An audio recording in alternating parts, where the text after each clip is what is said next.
నేటి నుంచి తెలంగాణ రాష్ట్ర వ్యాప్తంగా ప్రైవేటు యాజమాన్యాల కళాశాలలకు సంబంధించినటువంటి ప్రభుత్వం నుంచి రావాల్సినటువంటి ఫీజు రియంబర్స్ బకాయిలు చెల్లించాలని చెప్పేసి నేటి నుంచి కూడా కళాశాలల బంద్కు పిలుపునిచ్చినటువంటి నేపథ్యంలోనే మహబూబ్ నగర్ పట్టణ కేంద్రానికి చెందినటువంటి ఆదర్శ డిగ్రీ పీజీ కాలేజ్ సంబంధించినటువంటి యాజమాన్యం మాతో ఉన్నారు. వారితో మాట్లాడి మరిన్ని విషయాలు తెలుసుకునే ప్రయత్నిద్దాం. సార్, రాష్ట్ర ప్రభుత్వం నుంచి ఫీజు రియంబర్స్మెంట్ చెల్లింపుల విషయంలో జాప్యం జరుగుతున్నటువంటిది మీరు ధర్నాకు ఈరోజు వచ్చేశారు, పిలుపునిచ్చారు, బంద్కు పిలుపునిచ్చారు. ఇది ఎట్లా చూస్తారు మీరు?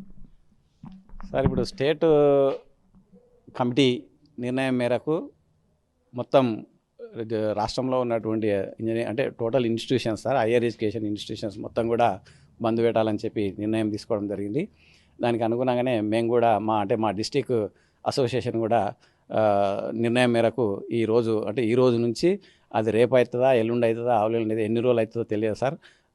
వాళ్ళు గవర్నమెంట్ స్పందించి రియంబర్స్మెంట్ ఇచ్చినంత వరకు మేము ఈ కళాశాలను ముయ్యాలని చెప్పి డిసైడ్ చేసుకున్నాం సార్. ఎందుకంటే ఇది ఒక సంవత్సరం సమస్య కాదు, గత 5 ఏళ్ల నుంచి వస్తున్నటువంటి సమస్య. సో మాకు దాదాపుగా మొత్తం అన్ని ఇన్స్టిట్యూషన్స్ కలిపి ఒక 10,000 కోట్లు ఏదో రిలీజ్ చేయాలని చెప్పి ఒక సంఖ్య ఉంది సార్. సో అది విడుదల చేస్తేనే మాకు జీతాలు అనేటివి రావడం జరుగుతుంది. కాబట్టి దయవుంచి తెలంగాణ గవర్నమెంట్ను మాకు రావాల్సినటువంటి ఆర్టీఎఫ్స్ను విడుదల చేయవలసిందిగా కోరుకుంటున్నాం సార్. Thank you. అంటే ప్రధానంగా ఇక్కడ ఈ 5 సంవత్సరాల నుంచి చెల్లింపుల విషయంలో గత ప్రభుత్వంలో కానీ ఇప్పుడు ప్రభుత్వంలో కానీ ఏమైనా మార్పులు ఉందా బకాయిల చెల్లింపుల విషయంలో? సార్, అప్పుడు తెలంగాణ టీఆర్ఎస్ గవర్నమెంట్ ఉన్నప్పుడు రెగ్యులర్గా కాకుండా అంతో ఇంతో అప్పుడో ఇప్పుడో ఇస్తుండ్రి. ఇప్పుడు కాంగ్రెస్ గవర్నమెంట్ వచ్చినాక 2 years అయింది. దాదాపు మేము మొన్న ఐ థింక్ ఒక 2 months బ్యాక్ ఏదో కొంచెం ఒక 200 crores ఏదో ఇచ్చిరట సార్. సో అది ఇన్ని ఇన్స్టిట్యూషన్స్లకు 200 కోట్లు పంచితే అదేదో నామినల్గా మాకేదో 7-8 లక్షలు ఏదో వచ్చినట్టున్నాయి. ఆ 7-8 లక్షలతోటి ఇన్ని రోజుల నుంచి చేసినటువంటి అప్పులకు కూడా ఆ ఇంట్రెస్ట్ సరిపోలేదు సార్.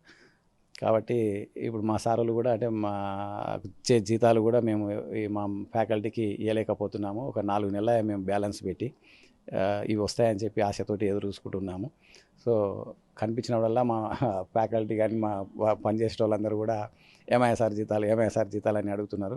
కాబట్టి దయచేసి ఈ సమస్యను అధిగమించేటట్టు ఆ డబ్బులు విడుదల చేయవలసిందిగా కోరుకుంటున్నాం సార్. Thank you. సో సాధారణంగా ప్రైవేటు సంస్థలకు సంబంధించిన యాజమాన్యాలు విద్యార్థుల యొక్క భవిష్యత్తు ఒక రకంగా అర్ధంతకరంగా ఆగిపోయినట్టే పరిస్థితి. ఇప్పుడు మీరు బంద్కు పిలిపించే నేపథ్యంలో ఎలా చూస్తారు విద్యార్థుల చదువులు అటు ఆగిపోవడం విషయంలో?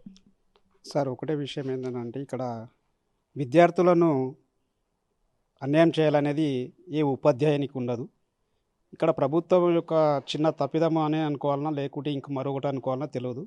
అయితే గవర్నమెంటు వెంటనే స్పందించి విద్యార్థులకు న్యాయం చేయాలని కోరుతున్నాయి. ఎందుకంటే విద్యార్థులకు ఆర్టీఎఫ్ మంజూరు గవర్నమెంట్ రిలీజ్ చేసినట్లయితేనే మేనేజ్మెంట్ వాళ్ళకు ఇబ్బంది ఉండదు.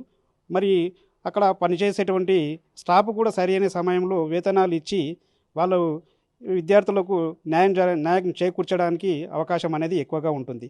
కానీ ఈ విషయం అనేది ప్రభుత్వం తొందరగా స్పందించి పిల్లలకు న్యాయం చేకూర్చే విధంగా చేస్తుందని మనస్ఫూర్తిగా కోరుకుంటున్నాను. సో ఇప్పుడు ఇచ్చినటువంటి బంధు పిలుపు పేరుతోటి రాష్ట్ర ప్రభుత్వం నుంచి మంత్రులకు కానీ ప్రజాప్రతినిధులకు కానీ రాష్ట్ర ప్రభుత్వానికి ఎలా చెప్పగలుగుతారు సార్? వాళ్ళతోటి డిమాండ్ అని కాదు, వాళ్ళు సహృదయంతో ఇవ్వాల్సినటువంటి బకాయిలు ఇవి అన్నమాట. మామూలుగా ఏ విద్యా సంవత్సరానికి ఆ విద్యా సంవత్సరము వాళ్ళ నిధులు మంజూరు చేసినట్లయితే ప్రభుత్వానికి కూడా ఇంత భారం కాదు. వాళ్ళు దాదాపుగా 4-5 సంవత్సరాల నుంచి అలాగే ఇవ్వకుండా ఉండడంతో అటు విద్యార్థులకు కానీ ప్రైవేటు డిగ్రీ కళాశాలలో పీజీ కళాశాలలో పనిచేస్తున్నటువంటి మాలాంటి ఉపన్యాసకులకు కానీ ప్రతి నెల కూడా చాలా ఇబ్బంది అవుతున్నది. వేతనాలు సరిగ్గా సమయానికి రాకుంటే కూడా అది ఆ సమస్యలు ఆ పరిణామాలు వేరే విధంగా దారితీస్తూ ఉంటాయి.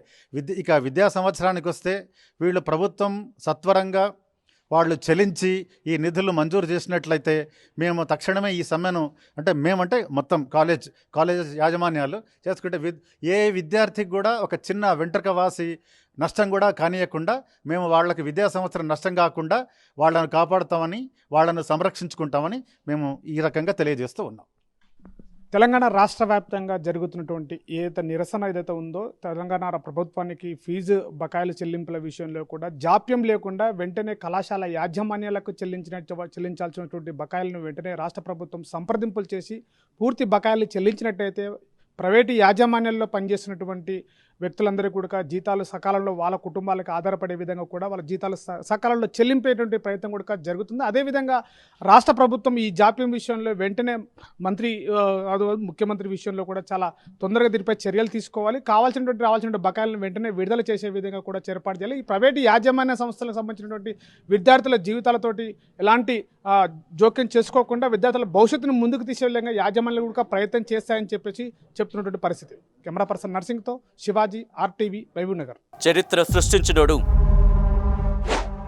ఇప్పుడు ఆ చరిత్రని తిరగరాయబోతున్నాడు. అబద్ధాల గోడల్ని బద్దలు కొట్టి నిజాలను రాగా మీ ముందుంచబోతున్నాడు.